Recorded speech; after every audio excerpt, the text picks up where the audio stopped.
Hi! Welcome to tasty treats by Roja. ఈరోజు వీడియోలో chicken tikka masala curry చేసి చూపిస్తాను. టేస్ట్ మాత్రం పక్కా రెస్టారెంట్ స్టైల్ అని చెప్పను గానీ, ఈ ప్రాసెస్‌లో చేసి చూడండి. చికెన్ టిక్కా మసాలా కర్రీ తింటున్న ఫీలింగే వస్తుంది. అన్నీ ఇంట్లో ఉన్న వాటితోనే సింపుల్‌గా చేసుకోవచ్చని చెప్పను గానీ, ఓ 2, 3 ఐటెమ్స్ మాత్రం పక్కా కావాల్సిందే. అవి అందరి ఇళ్లల్లో ఉండవు. కొంతమంది ఇళ్లల్లో ఉంటాయి. అండ్ వీడియోని స్కిప్ చేయకుండా ఎండ్ వరకు చూడండి. టిప్స్‌తో పాటు డీటెయిల్డ్‌గా ఎక్స్‌ప్లెయిన్ చేస్తాను. ఎప్పుడు రెస్టారెంట్స్‌కెళ్ళి ఇలాంటివి టేస్ట్ చేయడమే కాకుండా ఇంట్లోనే చేసి పెట్టొచ్చు. ప్రాసెస్ కొద్దిగా లాంగ్‌గా అనిపించినా సింపుల్‌గానే ఉంటుంది. ఇంకా లేట్ చేయకుండా వీడియోలోకెళ్ళిపోదాం. చికెన్ టిక్కా మసాలా కర్రీకి కావాల్సిన ఇంగ్రీడియెంట్స్ వచ్చేసి 1/2 కేజీ బోన్‌లెస్ చికెన్, కొత్తిమీర, టొమాటో ముక్కలు, ఫ్రెష్ క్రీమ్ అన్నమాట ఇది.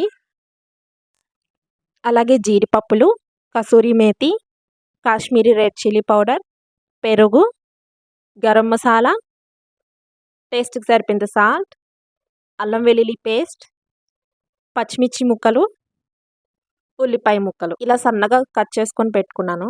అంతే అండి. ఇవే అన్నమాట కావాల్సిన ఇంగ్రీడియెంట్స్ అన్నీ.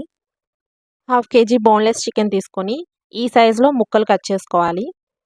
ఈ చికెన్‌లో కొద్దిగా సాల్ట్, నిమ్మరసం వేసి మొత్తం బాగా క్లీన్ చేసుకోవాలి 2, 3 సార్లు. నేను ఆల్రెడీ క్లీన్ చేసి పెట్టుకున్నాను అన్నమాట. ఇప్పుడు ఇందులోకి కావాల్సిన ఇంగ్రీడియెంట్స్ అన్నీ వేసుకుందాము. ఫస్ట్ ఇంగ్రీడియంట్ వచ్చేసి అల్లం వెల్లుల్లి పేస్ట్ 2 స్పూన్స్ వేస్తున్నాను. టేస్ట్‌కి సరిపోయేంత సాల్ట్ వేసుకోవాలి. 1 టేబుల్ స్పూన్ వేసాను. Kashmiri red chilli powder 3 spoons, ఇంకా గరం మసాలా 1 స్పూన్, పెరుగు 3 స్పూన్స్. ఫ్రెష్ పెరుగు అయితేనే బాగుంటుంది ఇందులోకి. అండ్ అలాగే లాస్ట్‌లో 2 స్పూన్స్ వరకు ఆయిల్ వేసుకోవాలి. ఇప్పుడు ఇవన్నీ ముక్కలకి బాగా పట్టేలాగా మొత్తం కలిసేలాగా మిక్స్ చేసుకుంటూ ఉండాలి. ఇలా మిక్స్ చేసుకున్న దాన్ని మూత పెట్టేసి 1 అవర్ మ్యారినేట్ చేసుకోవాలి. ఈలోపు టొమాటోస్ని పేస్ట్ చేసి పెట్టుకుందాము.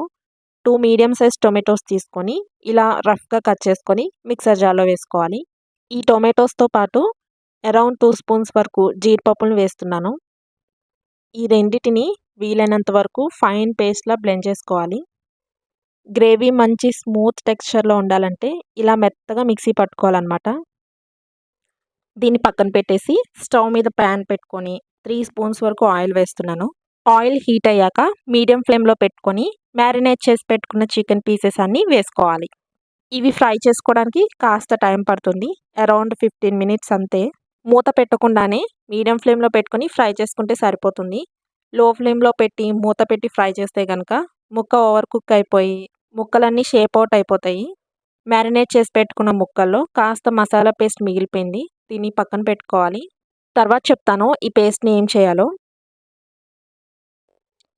వీడియోలో చూపిస్తున్నట్టు ముక్కలు ఇలాగా ఫ్రై అవ్వాలన్నమాట. ముక్కలు ప్యాన్ నుండి సెపరేట్ అవ్వాలి. అలానే కొద్దిగా డార్క్ బ్రౌనిష్ కలర్‌లో ఉండాలన్నమాట. కాసేపు ఉంచితే మాడిపోయిద్ది అనుకున్నప్పుడు స్టవ్ ఆఫ్ చేసేయాలి. అంటే ముక్కలు ఇలా ఫ్రై చేసుకోవాలన్నమాట. ఈ కర్రీకి ఇలా ముక్కలు ఫ్రై చేసిన దాన్ని బట్టే ఉంటుంది. సో జాగ్రత్తగా ఫ్రై చేసుకోండి. అలా అని మాడిపోకూడదు, బాగా ఫ్రై అవ్వకుండా ఉండకూడదు. ఇలా ఉంటే సరిపోతుంది. ఇప్పుడు ఈ ముక్కలన్నిటిని వేరే ప్లేట్‌లోకి ట్రాన్స్‌ఫర్ చేసుకోవాలి. సేమ్ అదే ప్యాన్‌లో 2 స్పూన్స్ వరకు ఆయిల్ వేస్తున్నాను. ఆయిల్ హీట్ అయ్యాక 2 మీడియం సైజ్ ఉల్లిపాయల్ని ఇలా సన్నగా చాప్ చేసుకొని ఫ్రై చేసుకోవాలి. ఉల్లిపాయలు లైట్ గోల్డెన్ కలర్ వచ్చేంత వరకు ఫ్రై చేసుకోవాలి. ఆనియన్స్‌ని ఇలా ఫ్రై చేసుకున్నాక ఇందులోనే 1 టేబుల్ స్పూన్ వరకు అల్లం వెల్లుల్లి పేస్ట్, 2 పచ్చిమిర్చిని ఇలా సన్నగా కట్ చేసుకొని వేసుకోవాలి.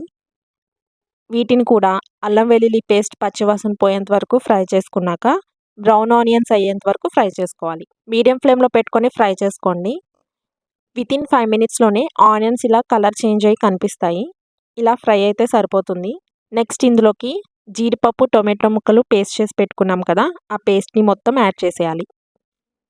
ఇందులోనే 1 spoon Kashmiri red chilli powder, 1 spoon garam masala వేసుకోవాలి. ఒకసారి మొత్తం కలిసేలా మిక్స్ చేసుకుంటూ ఆయిల్‌లోనే 1 మినిట్ అలా ఫ్రై చేసుకోవాలి. ఇప్పుడు మ్యారినేట్ చేసి పెట్టుకున్న చికెన్ మసాలా ఉంది కదా! ఆ పేస్ట్‌ని యాడ్ చేసుకోవాలి. టొమాటో పేస్టే కాబట్టి తొందరగానే కుక్ అవుతుంది. ఆయిల్ కూడా సెపరేట్ అయినట్టు కనిపిస్తుంది. ఈ స్టేజ్‌లోనే మ్యారినేట్ చేసి పెట్టుకున్న చికెన్ మసాలా పేస్ట్‌ని వేసుకోవాలి. ఇంకోసారి మొత్తం కలిసేలా మిక్స్ చేసుకుంటూ ఒక 2 మినిట్స్ అలా ఆయిల్ సెపరేట్ అయ్యేంత వరకు ఫ్రై చేసుకుంటూ కుక్ చేసుకోవాలి. మూత పెట్టి ఏమీ కుక్ చేయవసరం లేదు. ఓపెన్ లిడ్ మీదే కుక్ చేసుకోవాలి. వీడియోలో చూపిస్తున్నట్టు ఆయిల్ ఇలా సెపరేట్ అవుతుంది. గ్రేవీ కూడా ప్యాన్‌కి స్టిక్ అవ్వదన్నమాట. ఇలా అయితేనే గ్రేవీ కుక్ అయిపోయి ఆయిల్‌లో ఫ్రై అవుతుంది. అప్పుడు కదా టేస్ట్ అదిరిపోతుంది. ఈ స్టేజ్‌లో ఫ్రై చేసి పెట్టుకున్న చికెన్ పీసెస్, ఇంకా సన్నగా కట్ చేసి పెట్టుకున్న 3 స్పూన్స్ వరకు కొత్తిమీర వేస్తున్నాను. ఇప్పుడు ఇంకోసారి గ్రేవీ మొత్తం ముక్కలకి పట్టేలాగా మిక్స్ చేసుకోవాలి. ఇప్పుడు ఇందులోకి హాఫ్ గ్లాస్ వరకు వాటర్ యాడ్ చేస్తా. అంటే మనం వాటర్ తాగుతాం చూసారా పెద్ద గ్లాసు, ఆ గ్లాస్‌తో హాఫ్ గ్లాస్ యాడ్ చేసుకోండి. కప్ మెజర్‌మెంట్స్‌తో కన్నా ఇలా గ్లాస్‌తో చెప్తే అర్థమవుతుందని చెప్పాను. అలాగే పావు టీ స్పూన్ గరం మసాలా వేసి ఇంకోసారి మొత్తం కలిసేలా మిక్స్ చేసుకొని లో ఫ్లేమ్‌లో పెట్టుకొని కుక్ చేసుకోవాలి. ఇప్పుడు మూత పెట్టి కుక్ చేసుకోవాలి. అరౌండ్ 2 మినిట్స్ కుక్ చేసుకుంటే సరిపోతుంది. మూత తీసి చూసాక పైకి ఇలా ఆయిల్ కనిపిస్తుంది. అలానే గ్రేవీ కూడా కాస్త చిక్కబడినట్టు అనిపిస్తుంది కదా! ఇప్పుడు లాస్ట్‌లో ఈ 2 ఇంగ్రీడియెంట్స్ మెయిన్ అనమాట. కసూరి మేతి కొద్దిగా వేస్తున్నాను. కసూరి మేతిని ఇలా హ్యాండ్‌తోనే పౌడర్ చేసుకుంటూ వేసుకోవాలి. ఫ్రెష్ క్రీమ్ లేపోతే పాల మీద మీగడ ఉంటుంది కదా! అది వేసుకోండి 2 స్పూన్స్ వరకు. పాల మీద మీగడ అంటే కాచి చల్లార్చిన పాలని ఫ్రిడ్జ్‌లో పెట్టాక 3, 4 హవర్స్‌లో పైన థిక్ లేయర్‌లా ఫార్మ్ అవుతుంది కదా! అది ఫ్రెష్ క్రీమ్ అనమాట. అది వేసుకోవాలి. లేదంటే ఫ్రెష్ క్రీమ్ ఉంటే ఫ్రెష్ క్రీమ్ యాడ్ చేసుకోండి. కసూరి మేతి కూడా లో ఫ్లేమ్‌లో 30 సెకండ్స్ అలా ఫ్రై చేసుకుంటే అవి ఈజీగా పౌడర్ అవుతాయన్నమాట. అంటే ఇది కొత్తగా ఎవరైనా పర్చేస్ చేసే వాళ్ళకి తెలీదు కదా! సో, వాళ్ళకి హెల్ప్ అవుతుందని చెప్తున్నాను. లో ఫ్లేమ్‌లో పెట్టుకొని ఒక 1 మినిట్ అలా కుక్ చేసుకొని సర్వ్ చేసుకోవడమే. చాలా అంటే చాలా టేస్టీగా ఉంటుంది. సేమ్ రెస్టారెంట్‌లో తిన్న ఫీలింగే వస్తుంది. ఈ చికెన్ టిక్కా మసాలా కర్రీ చపాతీలోకైనా, నాన్స్‌లోకైనా అద్దిరిపోతుంది. రైస్‌తో కూడా తినొచ్చు బావుంటుంది. రైస్‌లో కన్నా చపాతీ, నాన్స్‌లోకైతే ఇంకా బావుంటుంది. ఈ మసాలా కర్రీకి కావాల్సిన ఇంగ్రీడియెంట్స్ అన్నీ మాక్సిమం ఇంట్లోనే ఉంటాయి. ఒక 2, 3 ఉండవని చెప్పాను కదా! అవే kasuri methi, Kashmiri red chilli powder, ఇంకా ఫ్రెష్ క్రీమ్. ఫ్రెష్ క్రీమ్‌కి బదులు పాల మీద మీగడని వేసుకోవచ్చని చెప్పా కదా! ఇంకా kasuri methi, Kashmiri red chilli powder మాత్రమే. కొంతమంది ఇళ్లల్లో ఉండవు. అవి అంతగా యూజ్ చేయరనమాట. సో, చూసారు కదా చికెన్ టిక్కా మసాలా కర్రీ ఎలా చేయాలో. మీరు కూడా ట్రై చేసి టేస్ట్ ఎలా వచ్చిందో కామెంట్ చేయండి. ప్రాసెస్ చూడడానికి లాంగ్‌గా అనిపించినా చేయడం చాలా ఈజీనే. ఈ వీడియో మీకు నచ్చితే గనక తప్పకుండా లైక్ చేసి ఇంకెవరెవరికి షేర్ చేయాలో చేసేయండి మరి. మన ఛానల్‌ని ఫస్ట్ టైం చూస్తున్నట్లయితే తప్పకుండా సబ్స్క్రైబ్ చేసేయండి. Thanks for watching.